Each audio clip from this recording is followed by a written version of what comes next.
Et nous allons lire à partir du verset 16. 1er Thessaloniciens, chapitre 4, verset 16 jusqu'à 18. 16, 17, 18. Car le Seigneur lui-même, en personne, a un signal donné à la voix d'un archange et au son de la trompette de Dieu descendra du ciel. Et les morts en Christ, les chrétiens, ressusciteront premièrement. Ensuite, deuxièmement, nous, les vivants, les chrétiens vivants, à ce moment-là, qui seront restés, qui seront sur la terre, nous serons tous ensemble enlevés, harpazo en grec, qui veut dire soulever, tirer puissamment, avec eux sur des nuages, à la rencontre du Seigneur dans les airs. Et ainsi, nous serons, à partir de ce moment-là, toujours avec le Seigneur.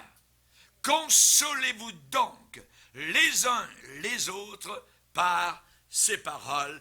Amen. Seigneur, nous voulons te bénir, te glorifier, t'adorer.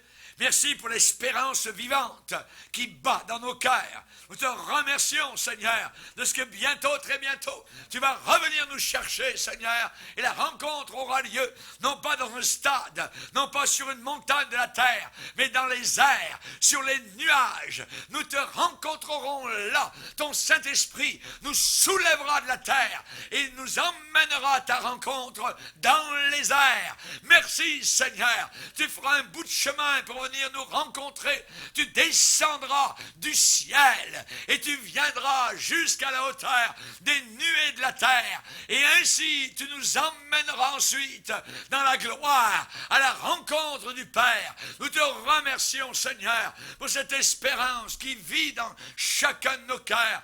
Nous, les chrétiens de la terre, sur les 5 continents, Seigneur, en Europe, en Asie, en Afrique, en Océanie, en Amérique du Nord et du Sud. Nous t'attendons, Seigneur, et nous voulons te glorifier dans le nom puissant de celui qui est mort sur une croix infâme, de celui qui a été enterré, de celui qui est ressuscité et qui bientôt apparaîtra dans la gloire soudainement. Au nom de Jésus, nous te prions, Père. Amen et amen. Et tout le peuple dit...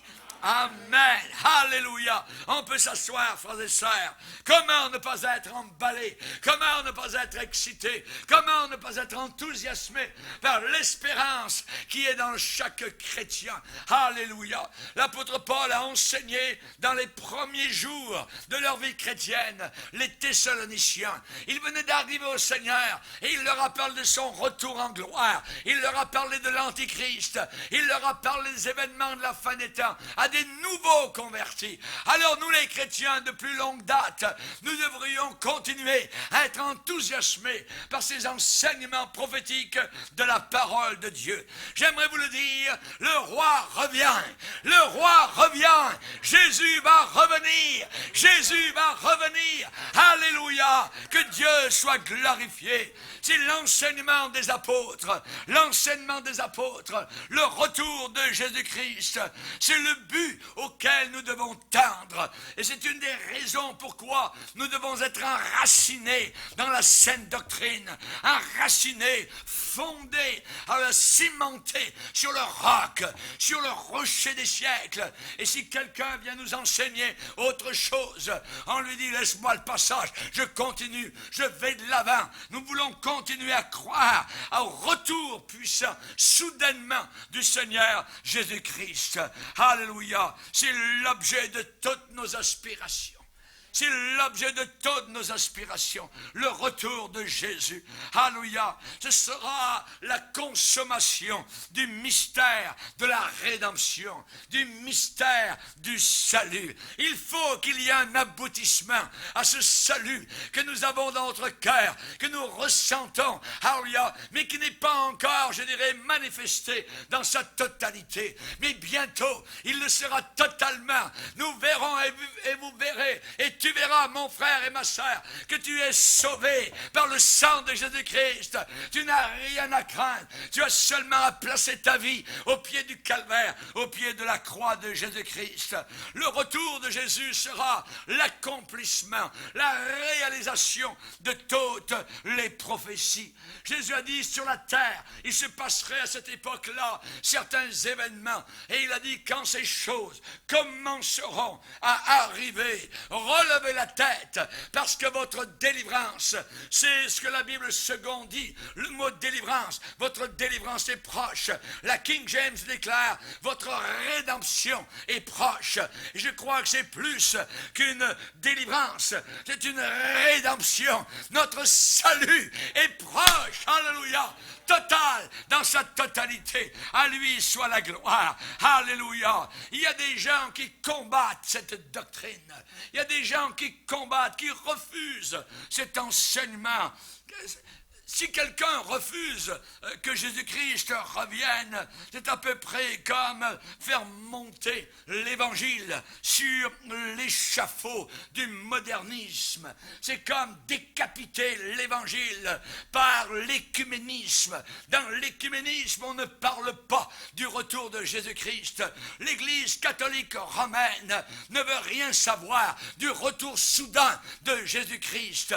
Dans ses dogmes, elle ne veut pas que Jésus-Christ revienne soudainement. Alors l'Église catholique, elle se prépare à devenir la grande prostituée de la fin des temps qui va réunir toutes les autres religions. Une église de Satan, une église habitée par les démons. Mais nous sommes la véritable église de Dieu. Nous sommes l'église qui se prépare, comme il nous a été dit ce matin par un message prophétique interprété. Le Seigneur veut une église propre, une église pure, une église qui est irrépréhensible, qu'il va venir chercher à la fin des temps. Soudainement, nous serons enlevés de la terre, harpazo en grec, qui veut dire avec une force inimaginable, je dirais, nous monterons là-haut dans la gloire éternelle à la rencontre du Seigneur. Ceux qui combattent cette doctrine, c'est faire de l'évangile une moquerie, c'est de faire de l'évangile une parodie, c'est de faire de l'évangile quelque chose de ridicule.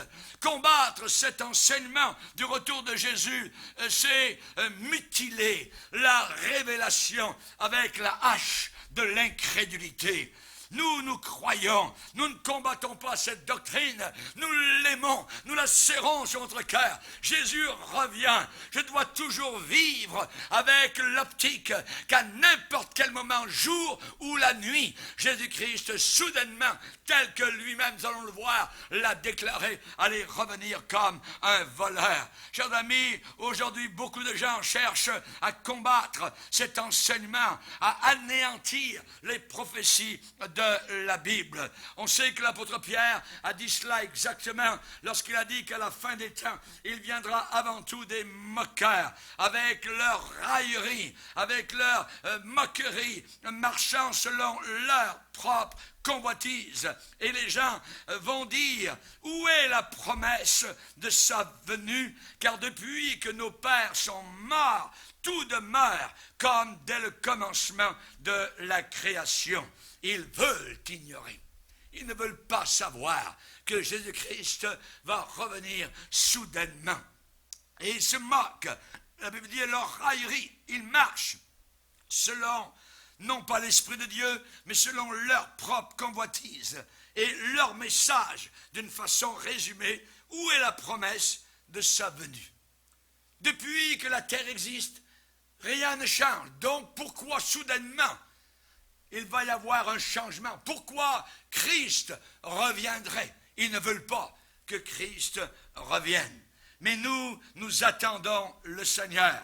dans Ésaïe chapitre 5, il est dit, ceux qui se moquent et qui disent, voyez, qu'il hâte, qu'il accélère son œuvre, afin que nous la voyions, qu'il revienne, le Seigneur, et ainsi de suite, les moqueurs. Et Ésaïe 5 va dire, malheur à ceux qui tirent l'iniquité avec les cordes du vice. Malheur à ceux qui tirent le péché comme avec les traits d'un char et qui disent que le Seigneur hâte, qu'il accélère son œuvre afin que nous la voyions. Les moqueurs. Nous avons des moqueurs tout autour de nous, exactement comme le Seigneur l'avait dit. C'est un signe de la fin des temps. Des gens qui se moquent de Dieu. Mais le Nouveau Testament nous dit, on ne se moque pas de Dieu. Ce qu'un homme sème, il le récoltera aussi. Et cette génération sème une moquerie. Cette génération lève le poing contre Dieu. Que ce soit dans le monde séculier, que ce soit dans le monde religieux, ils lèvent le poing contre Dieu. Aujourd'hui, ils ne veulent pas que Jésus revienne. Toute la création dans son ensemble soupire après le triomphe de son Dieu, de son Créateur. Il semble que la terre est secouée, ce que les hommes appellent changement écologique. C'est la planète qui est en train, je dirais, d'être mal à l'aise avec le péché qui pèse sur elle. C'est Dieu qui envoie la sécheresse, c'est Dieu qui envoie la pluie. Il va dire dans un prophète, j'ai fait pleuvoir sur tel pays, je n'ai pas fait pleuvoir sur tel autre. C'est lui qui conduit tout cela. Avez-vous remarqué que partout, ou de façon générale, là où il y a les pays islamistes, il n'y a pas de pluie qui tombe. Pas beaucoup. Pas beaucoup. Parce qu'on renie le Fils de Dieu. On ne veut pas y croire. Et c'est Dieu lui-même qui agit avec la température. Chers amis, toute la création soupire après le triomphe de Dieu. Et ce triomphe ne se réalisera que par le retour de Jésus-Christ. L'œuvre de Satan sera détruite d'une manière effective par ce retour. La Bible dit, le Dieu de paix écrasera. Ah, j'aime le mot écraser. Le Dieu de paix écrasera bientôt Satan sous vos pieds. Alléluia, gloire au Seigneur. Jésus l'a déjà écrasé à la croix du Calvaire, mais nous aussi nous allons l'écraser. Le Dieu de paix va bientôt écraser Satan sous vos pieds. Sous vos pieds. Alléluia. Le mot bientôt, c'est le même mot quand Jésus dit je reviens bientôt. Ce mot bientôt, c'est takou en grec qui veut dire soudainement, immédiatement, soudain, il est là. Je reviens soudainement. Et le Seigneur écrasera soudainement Satan sous nos pieds. Romains chapitre 8, verset 20. La résurrection. La résurrection, c'est quoi? La résurrection, c'est la destruction de la mort. La destruction de la mort. Et la résurrection sera manifestement le partage des rachetés par le retour de Jésus-Christ, par l'avènement de Jésus-Christ. Dès maintenant, il est vrai que les œuvres de Satan sont détruites, voyez, en principe, par Jésus-Christ ressuscité. Mais on attend, voyez, qu'elle soit un fait total, complet, par l'apparition soudaine et victorieuse de Jésus-Christ. Au jour J, quand les forces alliées, avec des milliers de navires, sont présentées sur les plages de la Normandie, c'était fini pour Hitler.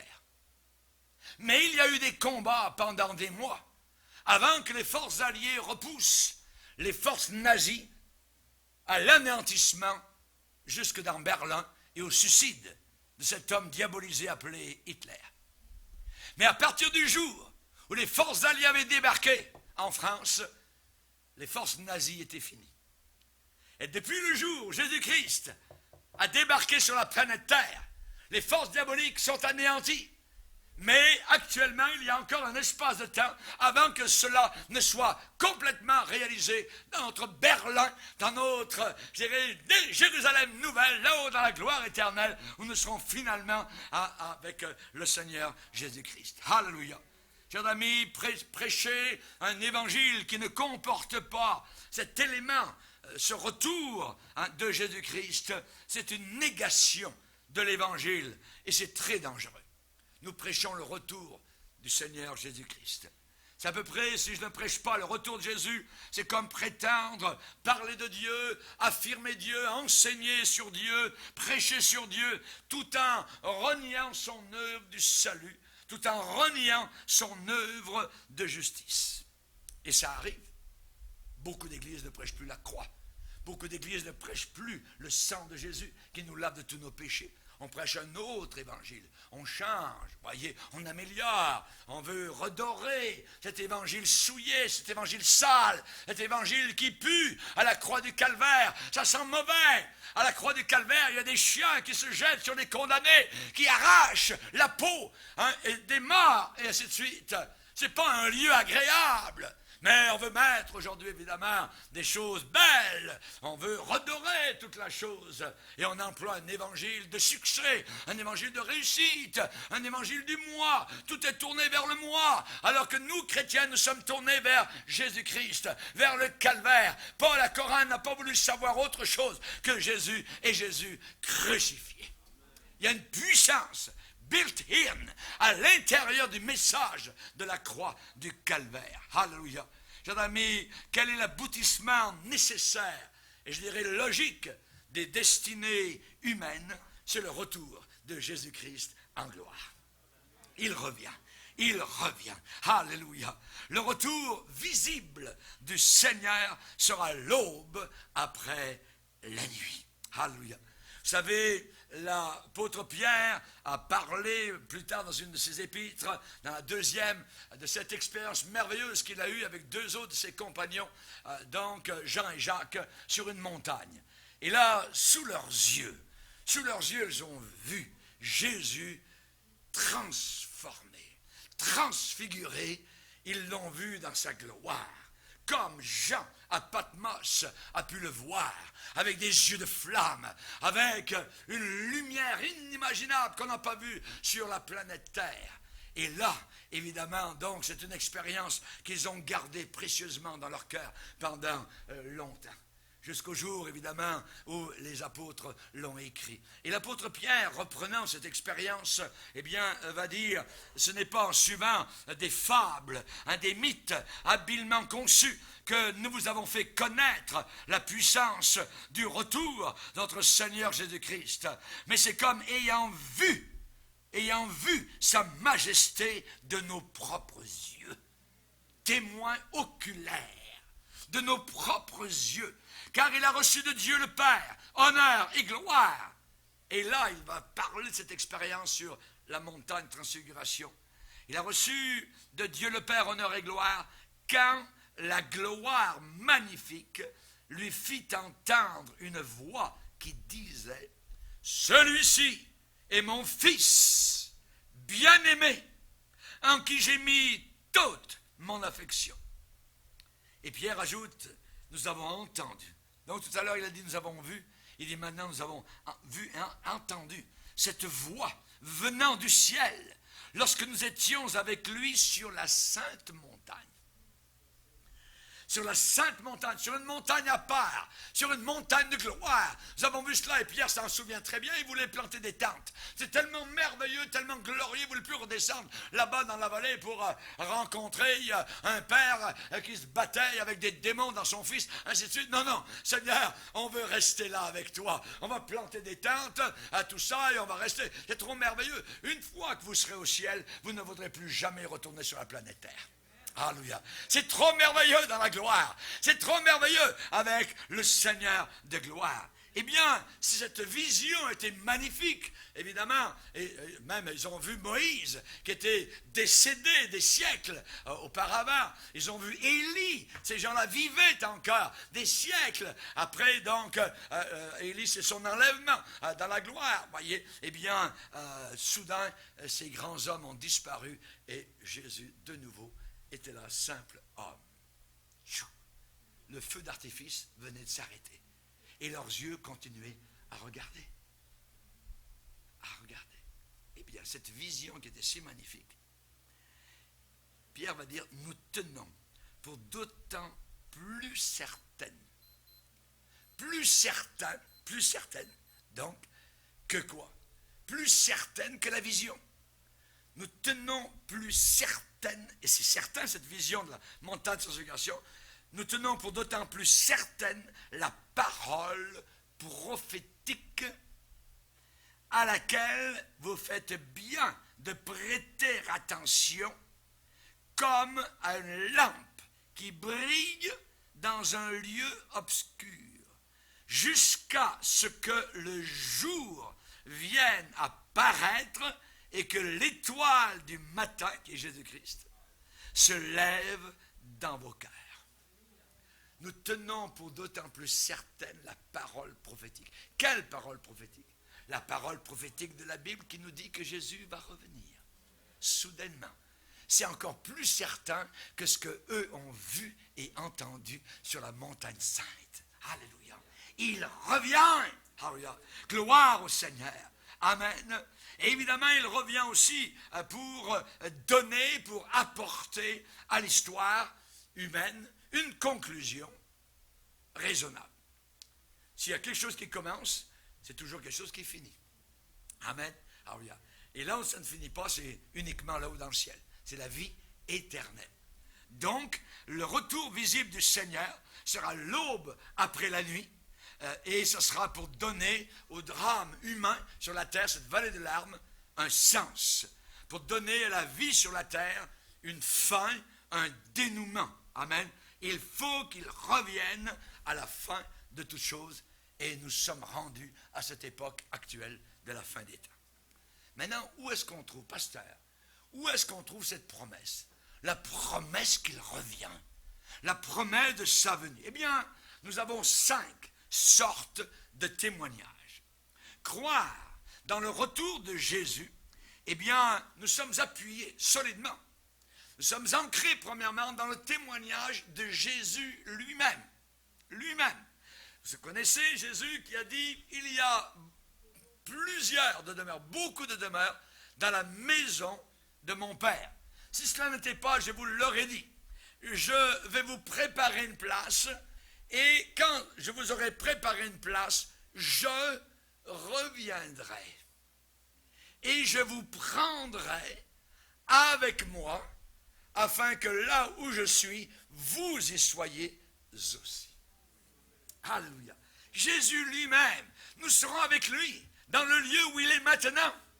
Alléluia. Que Dieu soit béni. Je reviendrai. Il va revenir. Donc, on a le témoignage, de Jésus. Deuxièmement, on a ce témoignage appuyé sur le témoignage des anges. Lisez avec moi dans Actes 1er chapitre. Actes 1er chapitre. Quand Jésus est monté au ciel, à l'ascension, au verset 9, il est dit, après avoir dit cela, il fut élevé, pendant que les apôtres le regardaient. Et une nuée, un nuage, donc il est monté jusqu'à la hauteur des nuages.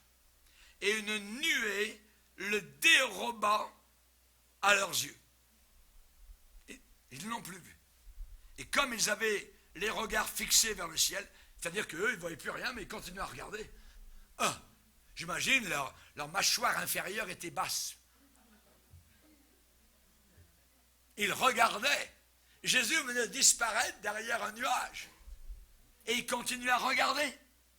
Et verset 10, comme ils avaient les regards fixés vers le ciel, pendant qu'ils s'en allaient, pendant que Jésus s'en allait, voici 2 hommes vêtus de blanc leur apparurent et dirent, ça c'est 2 anges qui viennent et qui font une déclaration, hommes galiléens, pourquoi vous arrêtez-vous à regarder au ciel ce Jésus qui a été enlevé, le mot est important, parce que nous aussi nous serons enlevés, ce Jésus qui a été enlevé au ciel du milieu de vous, viendra, ou reviendra, de la même manière que vous l'avez vu allant au ciel. Ça veut dire que vous êtes mieux le matin, quand vous vous levez, de commencer à regarder un peu vers le ciel. Parce que se pourrait qu'un beau matin, sur les nuages, Jésus apparaisse. Et tchoc, vous montez dans sa présence, mus par la puissance merveilleuse, glorieuse, miraculeuse, divine du Saint-Esprit. Alléluia. Donc on a le témoignage de Jésus lui-même. On a deuxièmement le témoignage des anges. Troisièmement, ce témoignage est confirmé, je dirais, et conforme aux enseignements des prophètes de l'Ancien Testament. Les prophètes de l'Ancien Testament ont parlé aussi de ce grand événement, vous voyez, dans l'Ancien Testament, dans l'ancienne dispensation. Qu'est-ce qu'ils ont annoncé, les prophètes de l'Ancien Testament? Ils ont annoncé deux choses. Ils ont annoncé, premièrement, les souffrances de Christ, et deuxièmement, la gloire dont elle serait suivie. Sa deuxième venue. Il vient avec gloire et une grande puissance. Une grande puissance. 1 Pierre, 1er chapitre, versets 10 et 11. Ensuite, rappelez-vous Jésus qui marche, il vient d'être ressuscité, et il marche avec deux disciples dans la direction du village d'Emmaüs. Et Jésus va leur dire, ne fallait-il pas que le Christ, le Christos, le Sauveur, le Messie, souffre ces choses, hein, et deuxièmement, qu'il entre dans sa gloire. Amen. Et le Seigneur, évidemment, revient, il est dans sa gloire, et il revient avec sa gloire jusqu'à nous, alors que nous allons monter dans les airs à sa rencontre. Et commençant par Moïse, donc le Pentateuque, les 5 premiers livres de la Bible, et tous les prophètes de la Bible, il leur expliqua dans toutes les Écritures ce qui le concernait. Donc Jésus, il est là quelque part en filigrane dans tout l'Ancien Testament. À nous de le trouver. Il est là dans le psaume 22, il est là dans Ésaïe 53, il est dans le Lévitique, il est dans la Genèse, il est dans Josué, c'est lui qui apparaît à Josué avant la grande bataille de Jéricho, et ainsi de suite. C'est lui qui apparaît à Manoach, c'est lui qui apparaît à Gédéon. Il est là, il est là partout, à nous de savoir, à nous d'étudier, évidemment, donc l'Ancien Testament, parce qu'on le découvre partout. Et la promesse de sa venue, évidemment, donc, est confirmée, quatrièmement, par les apôtres. Les apôtres en ont parlé du retour du Seigneur Jésus-Christ. Et évidemment, ils se sont emparés de la promesse du Maître et ils ont construit, ils ont bâti autour de cette promesse toutes leurs espérances. L'auteur de l'Épître aux Hébreux, chapitre 9, verset 28, va dire « De même, Christ, qui s'est offert une seule fois pour porter les péchés de plusieurs, de beaucoup de gens, apparaîtra sans péché une deuxième fois à ceux qui l'attendent pour leur salut. » Je l'attends. Je l'attends pour mon salut. Je n'oublierai jamais, j'étais au Togo, dans une grande église, et un matin, alors qu'il faisait, il y a encore sombre, vers 6 heures du matin, je me suis levé et je suis allé marcher dans cette grande église, et je suis allé sur l'estrade, et j'ai vu, il y avait un petit cadre, et c'était marqué simplement, peut-être aujourd'hui. Peut-être aujourd'hui. J'ai dit, c'est vrai. Ça peut être n'importe quand. Ah oui. Et Jésus a voulu, justement, que nous ne sachions pas. Voyez, pour nous tenir toujours sur le qui-vive, toujours sur le bord de la chaise, toujours avec nos valises sur le bord du quai. Amen. Parce que le train ne passera qu'une seule fois. Ne le manque pas. Ne le manque pas, mon frère. Moi, j'ai manqué déjà à des avions. Je sais le sentiment que ça produit dans le cœur. Surtout quand vous voyez votre avion qui est juste là en bas et qu'en dessous, on décharge vos valises. Vous les reconnaissez parce que vous n'êtes pas entré suffisamment à l'heure. C'est un sentiment terrible de manquer. Voyez, ne manquez pas le retour du Seigneur Jésus-Christ parce qu'il revient une seule fois. Et je n'aimerais pas que vous puissiez regarder à la télévision les nouvelles du jour. Il y en a qui vont dire des millions de personnes ont disparu. On ne sait pas où elles sont passées. Il y en a des millions aux États-Unis. Il y en a des milliers au Canada. Il y en a partout autour de la terre. Où ces personnes sont-elles passées? Et ainsi de suite. Voyez, ils ont envie de savoir que nous avons tous un dénominateur commun qui est l'amour pour Jésus-Christ. Alléluia, gloire au Seigneur. Alors, à partir de là va commencer cette grande tribulation sur la planète Terre. Nous ne serons plus là. Le sel aura disparu. Le sel de la Terre aura disparu. La lumière de la planète Terre aura disparu. Ce sera une période abominable, terrible, obscure qui va arriver sur la Terre. Mais on voit que le retour de Jésus a été enseigné par l'apôtre Paul. Il a fait du retour de Jésus, je dirais, un stimulant pour booster les chrétiens, pour être vigilants dans la prière. Et il leur a dit aux Philippiens, notre ville, à nous, elle est dans les cieux. Nous n'avons pas ici-bas de ville permanente. Notre ville, à nous, elle est dans les cieux, d'où nous attendons aussi comme sauveur le Seigneur Jésus-Christ. Nous attendons. Amen. Nous sommes dans l'attente actuellement, gloire au Seigneur. La raison pour laquelle Pierre va dire, eh bien, ayez la mentalité de voyageurs et d'étrangers sur la terre.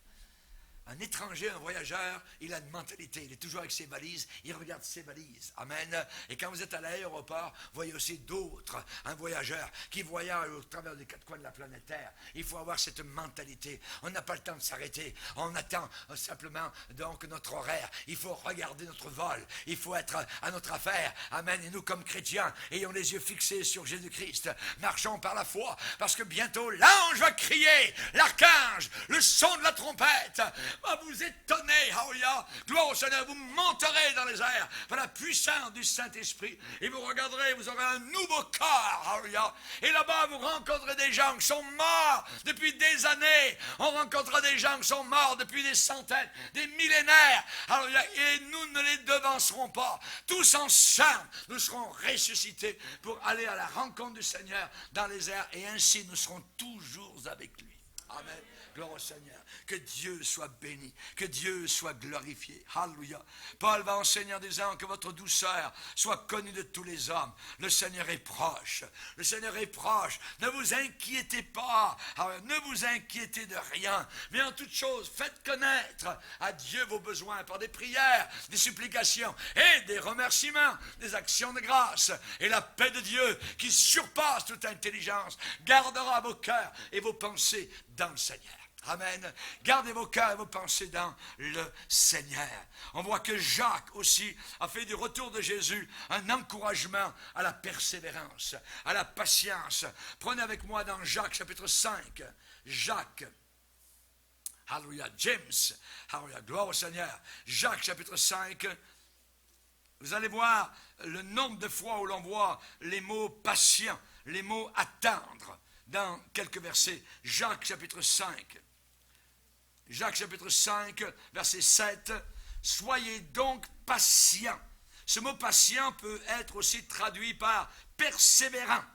Soyez donc patients, persévérants, frères, jusqu'à l'avènement du Seigneur. La venue du Seigneur, le retour du Seigneur. Voici le laboureur. Attend. Le mot attendre, le verbe attendre est très important. Le laboureur attend le précieux fruit de la terre, prenant patience à son égard, jusqu'à ce qu'il ait reçu les pluies de la première et de l'arrière-saison. Vous aussi, soyez patients, affermissez vos cœurs, car l'avènement du Seigneur est proche. Ne vous plaignez pas les uns des autres, frères, afin que vous ne soyez pas jugés, condamnés. Voici le juge est à la porte, c'est lui qui va juger. Prenez mes frères pour modèle de souffrance et de patience et de persévérance les prophètes qui ont parlé au nom du Seigneur. Voici, nous disons, bienheureux ceux qui ont souffert patiemment. Vous avez entendu parler de la patience de Job et vous avez vu la fin que le Seigneur lui accorda, car le Seigneur est plein de miséricorde et de compassion. Oui, nous souffrons sur la terre. Oui, nous sommes persévérants. Vous avez vu la fin que Job a eue. Et notre fin, nous, sera encore bien plus glorieuse. Nous allons monter dans les airs. On va être avec Jésus. Il va nous prendre dans ses bras. Il va nous sourire. Amen. Je pense peut-être qu'il va rire avec nous. Ce sera tellement la joie de le voir. Gloire au Seigneur. Que Dieu soit béni. L'aimez-vous. Amen. Alléluia. Gloire au Seigneur. Donc, Paul en parle, Jacques en parle, et Pierre va dire la fin de toute chose est proche. Soyez donc sages et sobres pour vaquer à la prière. Amen. Pour prier le Seigneur. Jean aussi en a parlé. Il a dit, voici, il vient. Avec les nuages. Amen. Gloire au Seigneur. Chers amis, il vient. Vous savez, les premiers chrétiens se rencontraient. Et lorsqu'ils se rencontraient, ils ne disaient pas, as-tu vu l'équipe de football l'autre jour, ainsi de suite, ou l'équipe de hockey, ils ont gagné. Non, non. Il y avait un mot, ils se rencontraient, ils étaient persécutés. Certains étaient underground, sous la terre, ils vivaient, je dirais, parfois étaient envoyés au lion, ainsi de suite. Quand ils se rencontraient, il y avait un mot, et ils se disaient, Maranatha, Jésus revient. Ça voulait dire Jésus revient. Et lorsque l'apôtre Paul a écrit l'épître aux Corinthiens, il l'a terminé avec ces mots, la première. Il va dire au chapitre 16, si quelqu'un n'aime pas le Seigneur, si quelqu'un n'aime pas le Seigneur, qu'il soit anathème, maudit. Si quelqu'un n'aime pas le Seigneur, c'est un maudit. Parce que pour aller au ciel, il faut aimer le Seigneur. Il faut aimer la vérité. Et ensuite, il emploie le mot Maranatha. Ça veut dire Jésus revient. C'est un mot araméen qui veut dire Jésus revient. Maranatha. Que la grâce du Seigneur soit avec vous. C'est la terminaison, la fin de la première épître de Paul aux Corinthiens. Alléluia. Gloire au Seigneur. Lorsque les premiers chrétiens se saluaient, eh bien, ils avaient ce mot dans la bouche. Maranatha, Jésus revient. Le roi revient. Alléluia. Et ils exprimaient la vivacité et la joie de leur attente. Ils attendaient avec joie. Amen. Parce qu'on ne sera pas déçus. Cette promesse qui a été faite par Jésus est accompagnée d'un avertissement. D'un avertissement. Il a dit, vous aussi, tenez-vous prêts, car le Fils de l'homme viendra. Mais il viendra à l'heure où vous n'y penserez pas. Ça veut dire que vous n'y penserez même pas. Vous ne penserez pas qu'il va venir à cette heure-là. Il sait ce qu'il dit. Ça veut dire qu'il faut que je sois prêt. Si j'y pense pas, donc il faut que je sois prêt. Il faut que j'ai mes valises quelque part, tout le temps. Je peux être occupé à mes occupations journalières, mais dans mon cœur, il peut revenir avant midi. Il peut revenir avant minuit. Chers amis, il faut être prêt. Tenez-vous prêts, car le Fils de l'homme, a dit Jésus, viendra à l'heure où vous n'y penserez pas. Et l'apôtre Paul a rappelé cela en disant, vous savez bien vous-même que le Seigneur viendra comme, et là il donne une image, un voleur dans la nuit. Un voleur qui vient dans la nuit. Donc un voleur n'avertit pas. Et là Jésus se place dans les pieds du voleur. Qu'est-ce qu'il vient voler? Il vient nous voler. Gloire à Dieu. Alléluia. Ce ne sera pas l'enlèvement des Sabines, ça va être l'enlèvement de l'Église. Alléluia. Gloire au Seigneur. Enlevé dans la gloire. Que Dieu soit glorifié. Il viendra comme un voleur dans la nuit. Il n'avertit pas le voleur. Il n'avertit pas. Il vient à pas de doux. Et soudain il est là. Jésus sera comme cela. Jésus a dit dans Matthieu 16, le Fils de l'homme doit venir dans la gloire de son Père avec ses anges, et alors il rendra à chacun selon ses œuvres. Il rendra à chacun.